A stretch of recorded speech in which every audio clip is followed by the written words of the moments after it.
My mom lived with the forest people in Poland. She was with the partisans of Poland. The Germans came through and took all the men of the village in one day, and then a couple days later they came back and they took the women of the village, and they said, they lined them all up and they said, we will count to 100, and you take as many articles of clothing that you feel you can carry and just get ready. And once they lined them up, they said, we'll count to 100 and we'll start shooting once we hit 100, and you run into the forest.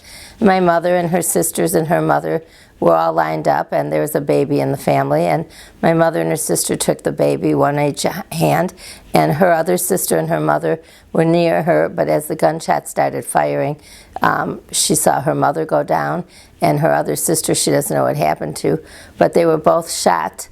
My mother was shot in the elbow and in the left knee, but she continued on. Her adrenaline, shall I said, kicked in, and she got away, and they hid out during the day, and they traveled at night in the forest, and they found other forest people, and that's her life. She tried to survive that as best she could.